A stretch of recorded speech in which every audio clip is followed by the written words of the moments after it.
Hi and welcome. You're listening to the X22 Report. My name is Dave and this is episode 1008A and today's date is June 27th, 2016 and the title of the episode is Anti-Democratic EU, People Are Not Allowed to Decide Their Own Fate. So we've had another day where the market was down and we've had another day where gold is staying above the $1,300 mark and continually going up. Now, does this mean that we're not going to see a dip in gold and maybe a run-up of the market again? Well, no, this is a possibility. And most likely, the high-frequency traders, the plunge protection team, they're working very, very hard to try to push this market back up. And we might see another suppression of gold once again. But what we need to understand here is that gold is going to make new highs. This is something that we need to watch. And we can see at this point, this vote where the people decided to stand up and say, okay, we don't want to be part of an anti-democratic, fascist, controlling central bank system where we don't elect any of these people. There's no transparency. We don't want to have anything to do with this anymore. This is the black swan. This is something out of left field, which the central bankers really were not expecting. Now, they tried to control the elections, as we know, but what happened was the people, they screamed loud and long, and we see the central bankers, they just had no way of controlling what has happened. And this is something that we should all understand, is that when the people gather together and the people come together, they have a strong voice, and the voice is loud. And the elite, the central bankers, the governments, they shake in their shoes when the people decide to scream out. This is their biggest fear. And we see as the economy continually comes down, and remember, the economy is not crashing because of the BREXIT. When we follow the economy, and we look at all the indicators, we knew the unemployment numbers throughout the European Union, they were awful. They were using the same tricks as the United States. The unemployment numbers are very high. The debt levels are very high. There's austerity on the people. And the situation in the EU, it's not getting better. I know they're telling us it's getting better, but it isn't. Because when we look at the hard evidence, the opposite is happening. And we knew it was a matter of time before the whole thing came down. And we knew just one little thing would trigger it. Now, this is going to have a cascading domino effect, and this is going to continue. Now, remember, the central bankers, they are going to do whatever they possibly can to try to keep this system alive until they can't do it anymore. And then they'll blame it on the people, like we've been seeing them do. They'll blame it on a group or a country, and we need to watch the situation as we move forward. Out in Greece right now, the situation is getting so bad that the Greece Finance Ministry is determined to collect what belongs to the state, since the repayment settlements and other forms of arrangements, they all failed in pushing debtors to put their hands in their pocket and to pay them the money. Now, why has it failed? Because the people are living under austerity. Business is hurting. People don't have the money. So what are they going to do? Well, we know the people are suffering. We know the people are barely making it every single day. Let's embarrass the people who owe money. So if you owe more than 300,000 euro to the tax office or to Social Security and pension funds, your name will be published on a website. I mean, is this going to improve the situation, or is this going to make the people say, okay, this is enough? Because once you start embarrassing people, once you start putting this out into the open, you're going to have a major problem on your hands. And we see that the state, they've already compiled the lists. And remember, this is another list of the big debtors who owe this money. Now, of course, as we know, most of these people, they're just getting by. They probably don't have the funds to pay all of this. There's hotels, restaurants, retail, wholesale companies. 297 service companies, construction companies, food and beverages, educational services, and many others that just don't have the funds. Here in the United States, the economy is continually struggling just to stay alive. I know the corporate media, the government, the Fed, they all like to tell us that everything is fine here. But when we look at this and we see the services PMI, it printed at a 51.3 flat, and it was below the 52 print in May. And of course, this is the third monthly drop in a row, and it is the lowest since December of 2014. And we're seeing that optimism, that is tumbling. We're seeing that this whole economy is going absolutely nowhere except down. And there's really nothing they can do about it at this point. Well, there are certain things.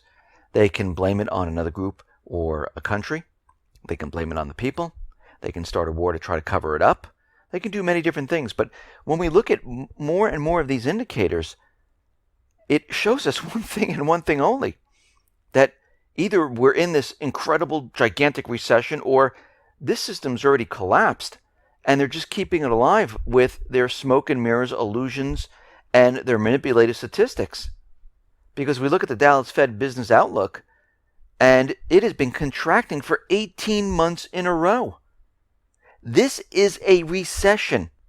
If you go by everything that we talked about and go by the Dallas Fed, in their books, this is a recession. And what we're seeing right now is that with millions of people out of work, there's no way there can be a healthy economy that's improving. It's impossible. And we know it's impossible. And we know that the central bankers, they're getting ready to push this forward, to blame this entire thing, which has already happened. Remember, they're never going to let you know that, hey, we just collapsed until after the fact. Even when things are falling apart, they're going to try to tell you that everything is fine. Keep purchasing, everyone. You'll still have your job. You won't lose your house. They were doing this throughout 2008. So then we look at this Brexit, and they're trying to do whatever they possibly can to keep the system continually going, saying that, hey, maybe we can veto this. Hey, maybe we can have a second referendum. And they're continually coming up with new ideas to try to keep UK in the EU. And Scotland right now, they're saying, you know what? Maybe we should leave the UK. Because they just did a poll, and 59% of the Scottish, they want to leave the UK right now. That veto they were threatening, that was a mirage. They can't do it. So Merkel is out there, and she's saying, you know what? Let's get this over with quickly. And she's pushing the UK to enact Article 50. Go ahead, do it. We need to get this over with. We shouldn't have a prolonged waiting period, Merkel says. And we can see right now that the UK is saying, well, we're in no rush to trigger Article 50. Remember, the referendum was just an advisory referendum. The Parliament, the EU, they all have to vote on letting the UK out. It just doesn't happen by a snap of the fingers. Out in France, we see that President Hollande is saying that, you know what, I'm going to do whatever I have to stop a referendum in France. He's told right-wing leaders that he will not allow a referendum on the EU like they had in the UK. Well, wait a minute. Isn't this a free, democratic society that everyone is telling us about? Isn't that what the governments and the corporate media, freedom of the press, freedom of the people, freedom to protest? Well, it seems like they're taking all this away. It seems like they don't want people to make any type of decisions. And this is exactly what it is about. The European Union, and this is coming from President Martin Schulz, he's out there saying that, well, This goes against the EU rules, our philosophy, the way we think. That the people, they don't have the ability to decide their fate. We do it for them. Well, this is where he has it wrong.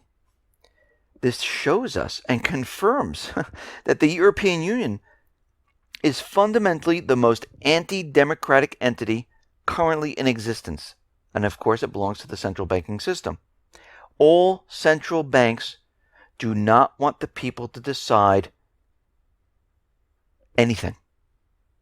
They want control. They want to tell you what to do. They don't want people making decisions because they might decide they don't want the central bank. They don't need the central bank. There's no purpose to a central bank. And guess what? There is no purpose to a central bank.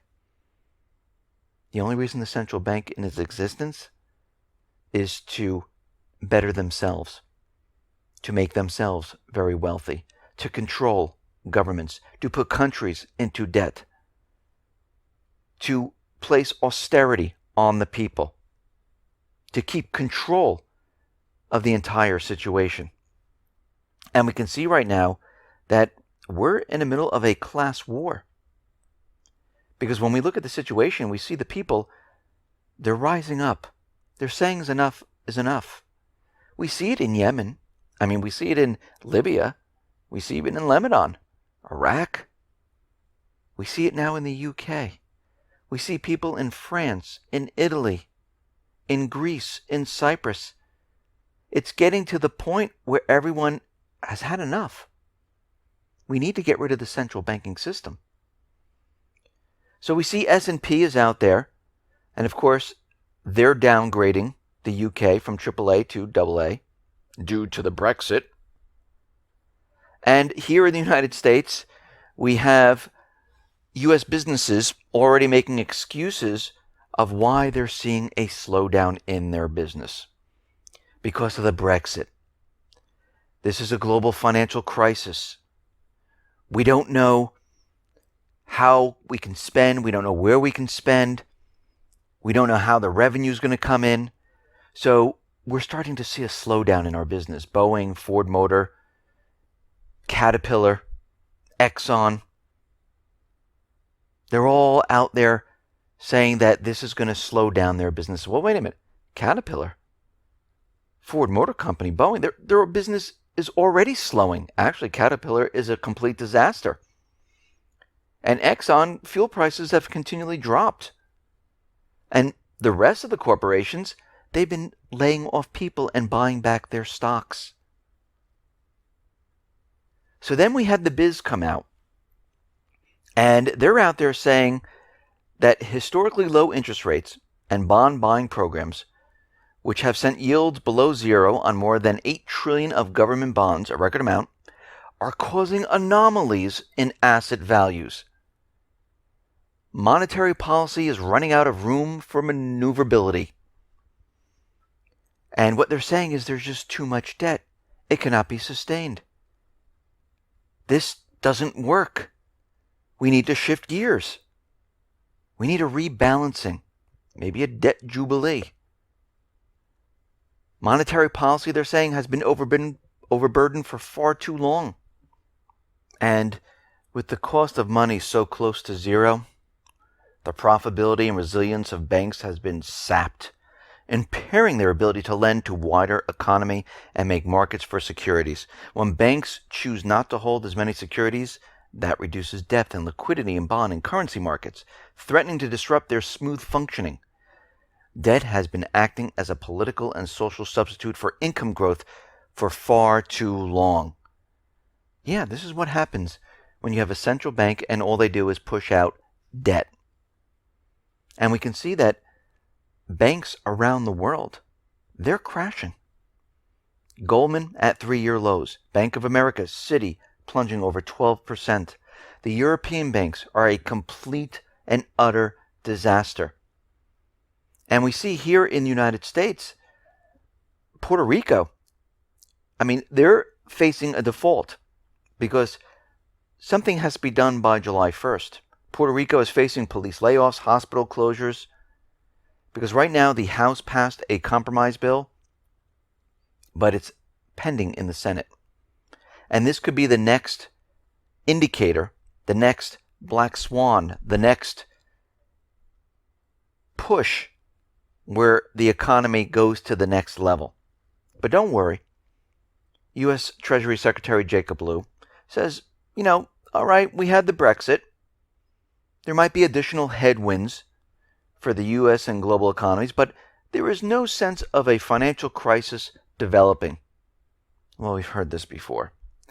We heard this from the Fed back in 2008 when they weren't predicting or forecasting any type of recession anytime soon. And this tells us that something is headed our way. It's always the opposite of what our government officials, I should say our government employees say. Greenspan is out there. He's warning that this crisis is imminent, urges a return to the gold standard. And this will be coming very, very soon. And we all need to be ready and prepared, because what we're seeing right now is that this is just the beginning. As we go throughout the rest of this year, the situation is just going to get worse. It is not going to get better. This is why you need to have your food, your water, your medical supplies. If you're going to Costco, you're going to a supermarket, you're going to Walmart, I don't care where you go. Just continually stock up on the things that you need. If you go into lifereliance.com, go to them. They have it sent right to your house. They have emergency food. They have seeds. They have water filtration systems. They have things that you need to weather the storm here. And as we move throughout this year, we're going to see inflation. We're going to see the economy fail. We're going to see things get a lot worse. We're going to see gold skyrocket. And make sure you're getting gold, because there's going to be a certain point when you'll not be able to get it. Think about it. Back in December, gold was at $1,050. It's approaching $1,350 already. We're going to see gold shoot up $100, $150. Yes, it might come down a little bit, but then it's going to make a huge gain upward. We need to be ready, because this collapse, it is coming. Time is short. Listen, everyone, thanks a lot for listening. Be well, be safe, and especially be prepared. Thanks a lot.